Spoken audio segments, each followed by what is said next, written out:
Welcome to the Badass Direct Sales Mastery Podcast with your direct sales dom, Jennie Bellinger. Badass Direct Sales Mastery is a podcast for rock star direct sales moms who are determined to make their business kick ass. Jennie will share her knowledge of effective sales and recruiting techniques, tips to get what you want from your business, and will interview direct sales professionals and leaders from various companies. The interviews will give insight to how these rock stars got to where they are and where they plan to grow in the future. And now, the direct sales dom, Jennie Bellinger. Welcome back to another episode of Badass Direct Sales Mastery. I'm your host, Jennie Bellinger, your direct sales dom, helping you whip your business into shape. And today I have with me Mimi Maclean. She is a serial entrepreneur, business school grad, a CPA, angel investor, and host of the Badass CEO podcast. She started the Badass CEO podcast to share everything she learned from investing in successful companies and from working with incredible female founders. Through their courses, blog, and podcast, you can learn excellent business strategies, how to persevere through struggles, and what it takes to start and run a company, straight from women who have disrupted industries and turned opportunities into wins. So welcome to the show, Mimi. Thank you so much for having me on. Oh, I'm so glad to have you here. Now, this is really fun because not only are you a badass CEO and a CPA and an angel investor, you're also in the world of direct sales along with the rest of us. That is so great to hear. So tell us what company you're with and how did you get into that business? Sure. I'm with Beauty Counter and I kind of came into it. I never thought I would do it, to be honest with you, into direct sales. I actually invested in Beauty Counter in the friends and family round like 9 years ago before we even launched. I was friends with Greg and she had, we were talking one day and she was like, you're the only other person I know that like buys their makeup at Whole Foods and that's super into like healthy eating and products. And so she was, telling me about this idea that she wanted to start this company. And so my husband and I invested in it. And then fast forward like a year, 18 months later, when she launched, I said to my husband, I'm going to join as a consultant. And he's like, you are? And then he's like, you don't even really wear makeup. Like, why would you do that? And I was like, I'm going to do it because we invested in the company. So it's just a great way to learn about it. And 2, I believe in the product and the mission. And 3, I kind of was like, it's a great way to learn retail because I had done retail before. I worked for a couple of companies in the, as a buyer. And so I was like, I never really have done direct sales before. And because I went to business school for entrepreneurship, it just was for me, like a light bulb kind of went off where I was like, wait, this is like being an entrepreneur, running your own company without having the risk, having started a couple of companies before, going into direct sales, I realized how expensive companies were, how high risk they were, how much time you put in and you don't get paid for years on end because you're always putting your money back into the business. And that's even if it's successful, right?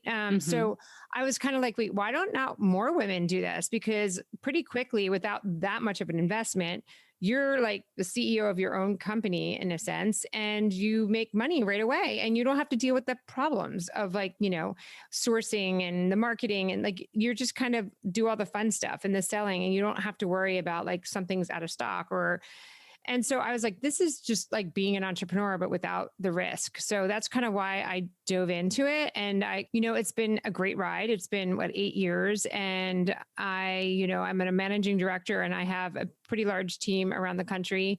And I just love how the flexibility that it lets you be able to kind of ebb and flow with the business and what's going on in your life. I've been dealing with Lyme disease for the past 6 years and it's kind of taken a toll on me. So I have not been as involved with the company as I would have liked to have been, which is great because that's what you have a team for, because then other people kind of pick up the slack. And that's kind of what's nice working with other women. So that kind of understands like the balance of family and working. So I love that. So what's really fun is that you and I now get to talk about, because I I often say here on the podcast, business is business is business. I don't care what your business model is, whether it's direct sales or a quote unquote traditional model, right?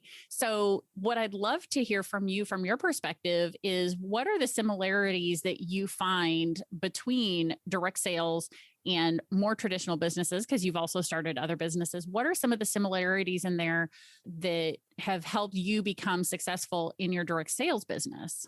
That's a great question. I think, it's interesting because you have to have a passion, right? You have to have passion for what you are selling, quote unquote. I say it's selling and it's not really selling, because if you have passion for it, you're sharing it and you're educating people. So you have to have that passion for the product. And if you don't have that, then you're not selling the right thing, because people can see through you selling, like and pushing product.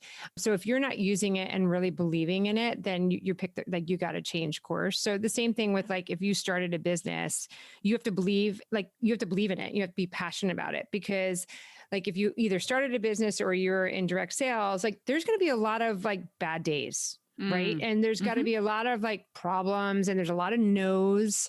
And so you have to be willing to kind of dust yourself off and get back up and get back on that horse and be willing to keep going. And sales, even though I had been in sales kind of loosely because of retail, I had not ever really been in direct sales where I'm actually selling to people.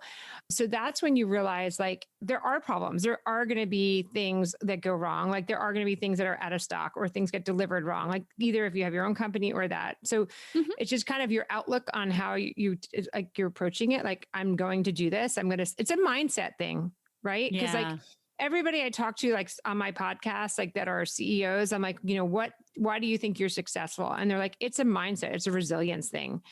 And it's being able to kind of see through your immediate hurdles and know that okay, this is where I want to be. And I don't care what it's going to take me to get there. So with direct sales, it's okay, I know I want to reach the top of the whatever it's called. In my company, it's called managing director.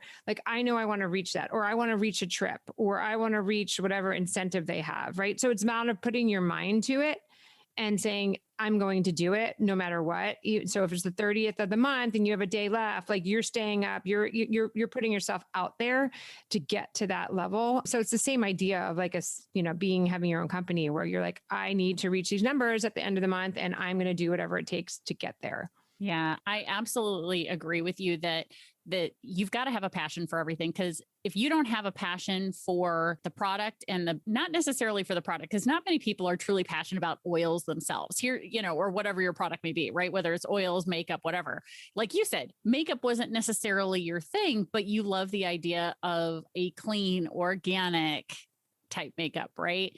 And so I think for other people where the passion comes into play is what are the benefits that people are getting from your product, right? Or your service, depending on what your business model is. So as you've been going through and building this beauty counter business, what have you found to be maybe a struggle or something that was tricky for you at first that you've overcome? Well, it's interesting. I never thought, first of all, it would be so hard, right? You expect your friends to be oh yeah, I'm going to support you and buy as much as you want them to, or, you just post something and then they come running to buy the product. It's so much harder than you think it is. So getting that mindset around it. And I think what I've established too is it's all numbers. So getting the personal connection out of it, meaning don't take it personally when you get a rejection, because it's hard, the rejection, especially right off the bat when you're not used to it. And especially when you have expectations from people. So realizing that okay, it's purely numbers game. If you want one new consultant this month, you need to ask 10 people. If you want X sales, you need to, you want one person showing up at your, trunk show or your pop-up, you need to, it's a 10-to-1 ratio, no matter what. And every 10 consultant you sign up, maybe one's going to work, and then the rest just fall off. And then then you're like, wait, why did you sign up? Like, why did you even pay the money to sign up if you're not even doing anything? So getting your head around that, like, why aren't people like me? Like, why aren't people like go-getters and not making excuses and just like being consistent? That was a hard thing to realize. Like, I don't understand why all these people signed up and they're not doing anything, or they're not like just even trying or being consistent. So, but it's numbers. And I think if you can convince people that, like, it's numbers, don't be upset when you send out 100 emails and only 10 people respond to you. Like, warning people that that's what the case is, or you invite people to an event or to a online thing, it's 10 to 1. Maybe you're lucky to get 20 to 80, but it's not as easy as you think. So that was kind of getting your head around, and just knowing it's a numbers game. If you read any of these books about marketing, it's all a numbers game. It's what it comes down to. So take the personal connection out of it. The other thing I would say about that too is, like, for me now, I've realized, like, I'd rather ask acquaintances than good friends, because there's no expectation. So ask people that you have no expectations from, because then you're pleasantly surprised. It's the worst when you ask people that you're expecting them to sign on, say yes, help you buy something, and then they don't. And you're like, wait, you're my good friend. Like, I did this for you, or I did that for you, or I come to you every month to get my haircut and you're not even going to try a lipstick. Like, what? Like, why would I keep supporting you if you're not going to support me? So it's kind of like, you have to be in a position to kind of mentally get your head around that. And if you're willing to kind of blow up that relationship, then ask them. But if you're not, then don't ask them. Yeah.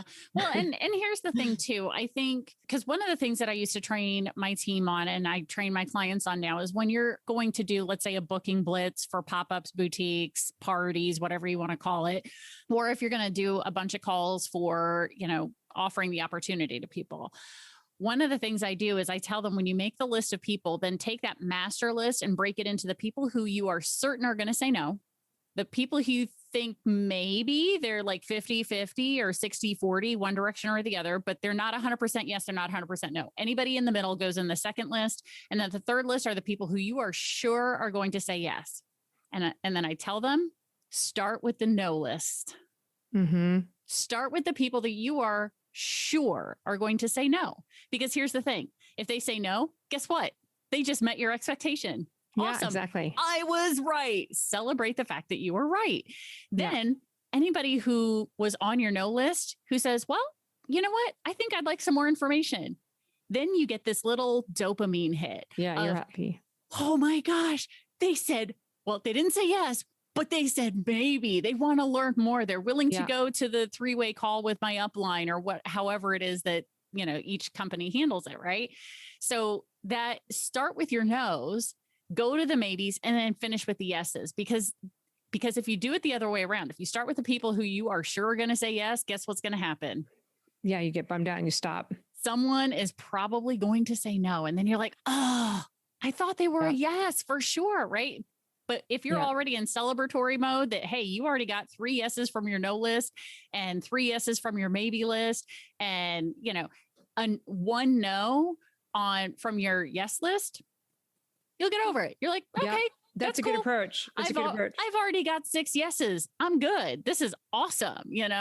So, and like, I love that book. Have you read Getting to Know?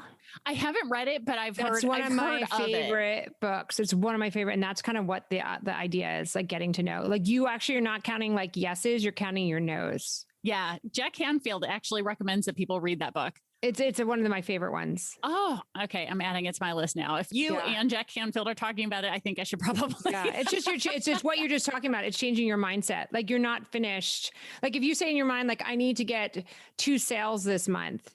And so as soon as you get 2 sales, you stop. Right? Oh, yeah. So you're like, no. I want to get 100 no's. So then you keep going until you get the no's, not the yeses. Because then it's like, if you do happen to get the yeses right off the bat, you don't stop. That's brilliant. I love that. That's super cool. I hadn't heard that piece of it. I had heard about the 100 no's, but I hadn't heard the reasoning why. And that makes perfect sense, because I think that's very true with some of my clients I've seen, over the years, is that they hit their goal for the month, whatever their income goal might be. Let's say they hit it by the 25th of the month. You still have somewhere between 5 and 7 days to continue working. And a lot of people will stop. They'll be like, I hit my goal. Yeah, cool, done. Yeah, done. exactly. And I'm like, what are you doing? Yeah. Keep going. Keep going. Don't like make the expectation. 6 days. What are you doing? Do you know how much can happen in 6 days? That's, oh my God, Yeah, it's true. So, and I learned that again, kind of the hard way in working with even some of my team members early on, because I would say, guys, work to hit your quota by the 15th of the month. Don't be struggling on the 30th. That's stupid because everybody's going for it on the 30th or 31st of the month. Very few people are struggling to hit their goal by the 15th. So let's work to hit our goal by the 15th of every month, right? So that way, everything that happens after that is gravy, right? So you still book parties after the 15th, whatever, but you try and hit your goal by the 15th. Hit it by mid-month. So that way, if you hit it by the 20th or the 25th, you don't have that pressure of last day of the month anymore. Exactly. You've already hit it. Exactly. I love that. I love that. So now, as you've been working your beauty control business, you've also been working with your podcast and some of your other businesses. How are you balancing all of these, juggling all of these different balls? It's definitely hard. I definitely have taken a back seat to I'm not growing, as I say in direct sales. It's like you're either growing or you're kind of like, it's very hard to stay neutral. So definitely my priorities have been more towards my personal life and getting better. And then also my podcast. So, but I still, a good thing about direct sales, you still, you can grow your own business, but you have a support system and a team, you have a system that you put in when people sign on, it's not all falls on you if it's doing it correctly. So, I do have uplines. And so, so I do all of it, but it's hard, right? It's I wish there was 3 of me that I could be doing more full time of all of them. Cause then also my kids are wait, another podcast, mom, or, you have to do another this or that, or another, you're getting on another call with another person from your beauty counter team. And so it's that definitely has taken, a toll with the kids, especially because my kids haven't been in school since last March. So we're all home. And so they're just around more. So I just don't have as much time by myself. So it's just balancing it all. It's just trying to figure it out. Yeah, no, absolutely. And, one of the things, so I hope you feel free. Are you okay with me throwing on my coach's hat and giving you some suggestions around that? Sure. Yeah. Okay. So this is something that I've also been working with along with pretty much the rest of the world, right? Yeah. Because our kids had no idea what we were doing when they were gone at school. And now all of a sudden they're home and they see what we're doing and they're saying, hey, you're doing that again. And so the conversation I've had with my own kids, for example, is to say, hey guys, you guys used to be gone from 8 to 3:30. You had no idea what mommy was doing all day long. Yes, I was on Zoom calls and yes, I was going and having lunches with people and, business meetings and stuff all throughout the day while you were gone. And so when I got home, at 3:15 before you guys got home at 3:30, of course you thought I was always home. Yeah. Just sitting around waiting for you to come home. Right. Exactly. So really what I've done is I've done my best to structure my day in such a way that I'm done with my day by 3:30. Cause even though my kids are done with remote learning a little bit earlier than that, I'm still structuring my day and saying, look, I'm going to work 8 to 3:30, just like I used to when you guys were gone at school. So at 3:30, we can hang out again. So I've set that set the expectation with them for what they're wanting, which is time with mom. So I'm like, if you guys can wait till 3:30 and you get all your homework done and you have everything taken care of, because my kids are done by 1:00 in the afternoon here. Yeah, so I'm like, you've got 2.5 hours now to finish all your assignments. And then we can play, we can go do things in the afternoon, but you have to be done with your stuff first. If you're not done with it, we're not going to play. And so they have that incentive to say, I think I'm going to get that last assignment done. Yeah. Yeah. It's good. Yeah. So it's definitely that I'm doing the same thing. I'm on the East Coast, even though the kids' schools are on the West Coast. So they don't really start till 11, but they go to 6. So I just have had to push my whole kind of everything back. Yeah. Gotcha. So your kids are remote learning on a West Coast school? Yeah. Because that's where we live. We live in Los Angeles. Oh, okay. Gotcha. Okay. Very cool. So, that's just help to explain the expectation, help set the expectation for the kids, I think is really important. And most people don't even consider that because it's you've got to think of it from your kids' perspective, right? What did they used to see? Right. So exactly. it's a whole other thing. So before we get going, so your podcast is called Badass CEO Podcast. Who are some of the people that you have interviewed on your podcast? Sure. I actually have two podcasts. I don't even know if you knew that. I also have a line. It's called Lyme 360. It's called Heal, for my Lyme community that I started, where I interviewed doctors and practitioners about Lyme and all the different things with that. So that's that one. But I know we connected because of the Badass CEO. So I have had everyone from Giada De Laurentiis, to Molly Sims, to, other just various companies that you may or may not have heard of different CEOs. So, oh, that's awesome. Who would you say was probably your favorite to interview? Oh, geez. Well, Molly, obviously, because she's one of my closest friends. But so that was fun doing that with her. But just, hearing, I love Jessie Draper too. She was great because she's a venture capitalist for women. So just talking about like women and the different companies that she's invested in, that was really neat. And who else? I mean, they've all been really kind of interesting for their own perspective. Like you come away and they're like, these women are just so normal and down to earth, but yet they have like these kick-ass businesses and they just make it look so easy. And then that's what I try to say to them. Like, you guys always make it look so easy that I think people get off and they're like, wait, there is nothing. Like, so now I ask a question, I'm like, what have you given up? Because like, sometimes they make it look so easy. Like no one's like realizes like, right. Behind, like you kind of have to put on like a straight face, like the Oz, like the Wizard of Oz, because you don't want to like show your hands completely because, you might have like people who are listening and you want to put on you want to fake it till you make it. So like they put on a good show if they even not like, if they're not having struggles, right? Cause like, right.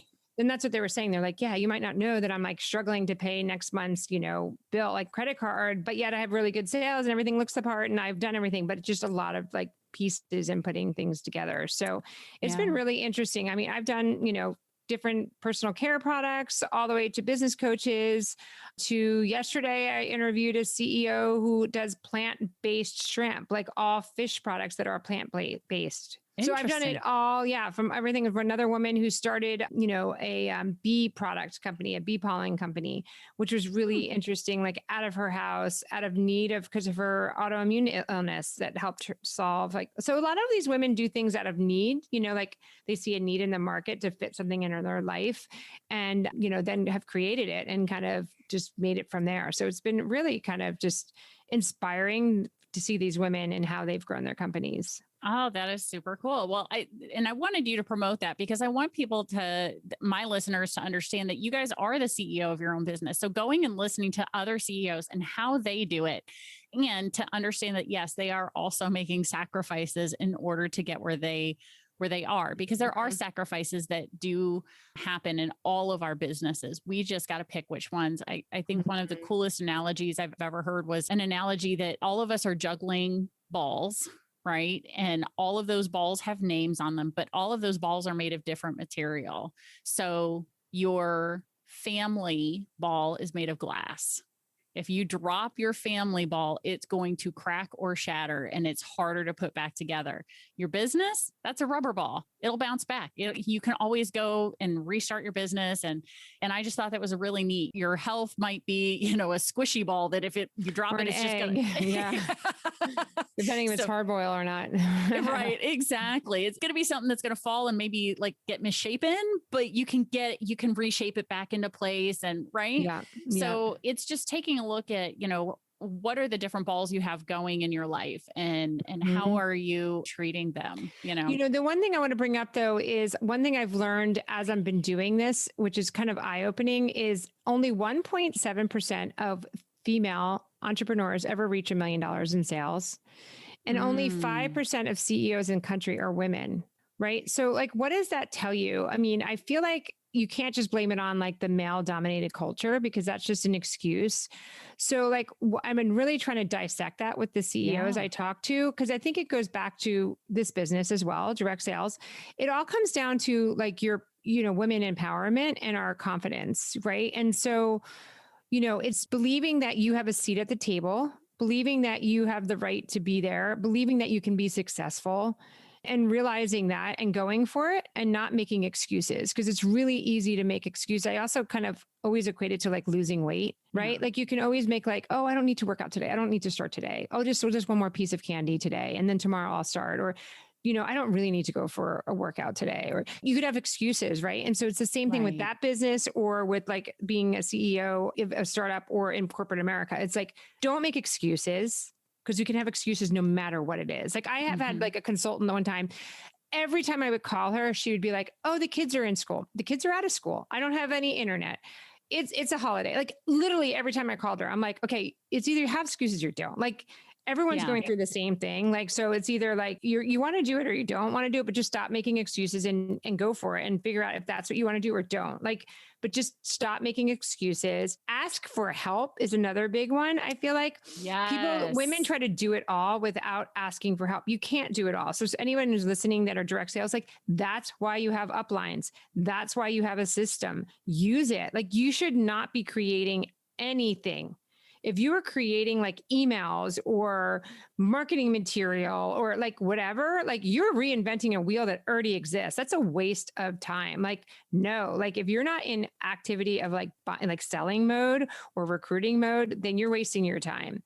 So I feel like asking for help, asking for mentorship, trying not to do it all. Like as women, it's like, okay, if you can spend $15 an hour to either get a babysitter or to have someone help you clean your house or to outsource your like laundry, whatever it is, like, and you can make more than $15 an hour, then figure that out and dissect it and like outsource so that you can like make more money and get rid of off your plate things that you don't like doing. Like if you don't like cooking, then find a solution that doesn't like you don't enjoy or that you can make more money doing something else. So I feel like we as women have to kind of dissect that. And like, so I'm working on a book that's going to launch in August about this topic and like how we as women can like, what are we doing wrong that we're not reaching those? And we can't keep making excuses and like really try to figure out what that is. And I also think women don't think big enough.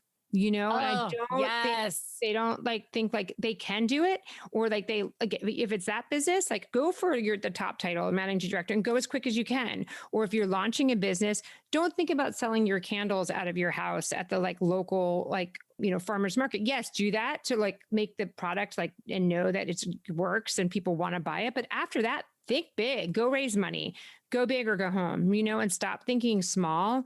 And stop, like you said, like empowering your kids over yourself, because I feel like a lot of times we make excuses and enable our children, like let them make their own lunches, save yourself 45 minutes to go work on your own business. Like stop being there on a platter for your kids to kind of like take advantage of you. Like, no, like know that you're entitled to your own time, things that your kids can do, laundry, make their own lunches, help you with dinner, like whatever it is, like farm it out. Like, why are you doing it? Like you focus on something for yourself.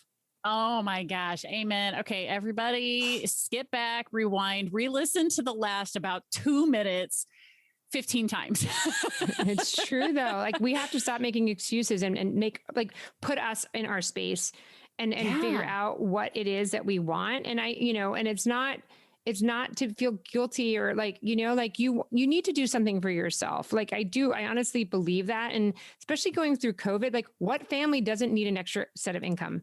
You know what I mean? Right. Even if you don't need the money, like, and you're like, your spouse can provide, like who doesn't want that extra vacation or your extra spending money on yourself or just feeling good that you can take care of yourself if something happens to your spouse or whatever. Or use that extra income to give to your charity of choice. I mean, whatever that is, because we all have that nonprofit that like tugs at our heartstrings that we wish we could give more to. So if you're somebody who's been thinking yourself, well, I'm already making the money I want to make with my business, so why are you stopping there? Right. Go make more money. You brought that up. Because donate it. So I'm glad you brought that up because that's what I do with the income, my personal income from Beauty Counter. I started an organization called the Happy Birthday Foundation, which is ahappybirthday.org. And so I give my proceeds to orphanages and group homes to give them birthdays. So I send them a birthday box and each month the home tells me like how many birthdays they need. And then I send them a box and it has a birthday that arrives on their birthday. Because a lot of these group homes either don't celebrate birthdays at all. So these kids get no birthdays, or they just do one birthday for the entire month for everybody's birthday. They never, ever get individual birthdays. So that's what I do with my proceeds from Beauty Counter. Oh, that is amazing. Oh my gosh. So guys, if you don't already have, Yeah. if Go you to don't already have a nonprofit, happybirthday.org. there you go. Go check out happybirthday.org. I think that's amazing. I think that's so sweet because interestingly enough, last year around this time, I had the realization that, oh my gosh, because of this pandemic, people aren't hearing other people saying happy birthday to them on their birthday. Like they might be living with their spouse or their family or whatever, but they're probably not necessarily singing happy birthday to somebody. So my little time of joy every day or every other day is getting on Facebook, going to that list of everybody's birthdays and just, clicking on the little voice message thing to everybody, whether I know them or not, and just singing happy birthday. It takes between 10 and 12 seconds for each song. Boom, done.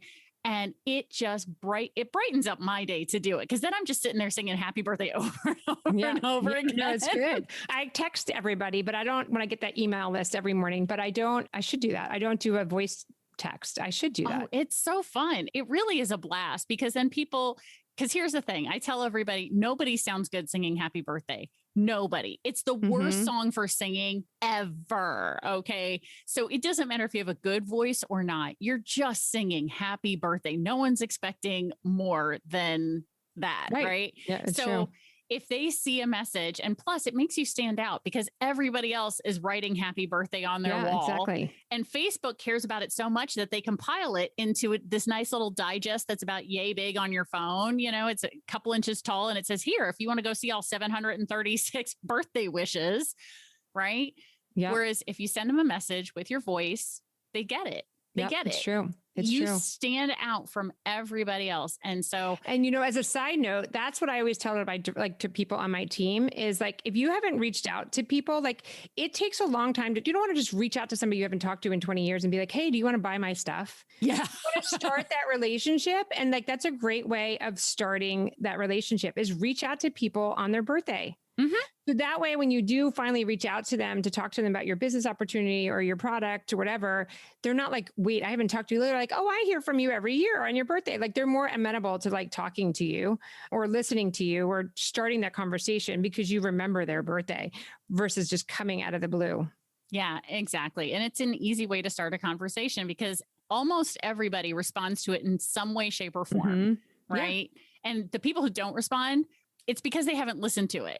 They may not have gotten a voice message ever before. And so they don't even know what this thing is that just showed up in their messenger. They're probably looking at it going, I don't even know what to do with that. Right. They don't know. But everyone wants to have someone listen to wish them a happy birthday. And everybody who does respond, they respond back by saying, oh my gosh, thank you so much. You're the only person who's saying to me that really brightened my day. It made me smile. Thank you. And then you get to start the conversation and you can continue the conversation. And one of the things that I like sharing with people is that if you want to continue a conversation with somebody, always finish your message with a question. Yep, exactly. Because then you can say, hey, where are you living now? What are you up to? Da, da, da, da. Like, and then you can, right. Exactly. Exactly. So just keep it going. Be interested, be curious about this other person and ask a question about them because then they're going to want to answer it. And then they're generally going to ask a question of you. And then you guys makes the conversation easier. So if you're someone who's like, well, my conversations never go anywhere. Well, that's probably because you're not asking them any questions about them. Exactly. I can tell the people who know how to have a conversation and the people who don't, because the people who have a conversation they understand that you've got to be interested, not interesting. Those are two very different things. So, well, Mimi, this has been so much fun and so awesome. I thank you so much for sharing your expertise with my audience. I'm curious. So now I got to go look at my podcast form here. Do you have a giveaway for my listeners? Oh, it looks like you do. The top 10 tips for every entrepreneur. I do. Yeah. So if you go to the badassceo.com, it's in there. Awesome. So guys, Badass Crew, you guys know how this goes. BDSM Crew, as long as you're not driving, click on the episode on your phone here, scroll up just a little bit. You'll see the link for the top 10 tips for every entrepreneur. Guys, that means all entrepreneurs, including you in the direct sales world. These tips will work for you because business is business is business. I don't care what business model you have. It's all the same. And so tips that will work in one business will work in another. You just got to figure out how to tweak it to work for you. So thank you, Mimi, for sharing that with my audience. I so appreciate that. You're welcome. Thank you so much for having me. Oh, yeah, absolutely. And guys, you know how this goes. Stay tuned because another badass episode is on its way. Thanks for listening to the Badass Direct Sales Mastery Podcast with your direct sales dom, Jennie Bellinger. Why are you waiting to go to badassdirectsalesmastery.com? Don't make the dom get her whip. If you enjoyed this episode, make sure to share it with another rock star that you know in direct sales after you subscribe to the podcast so you won't miss any future episodes. You can also check out the show notes for links and any contact information mentioned in today's episode. We'll see you next time.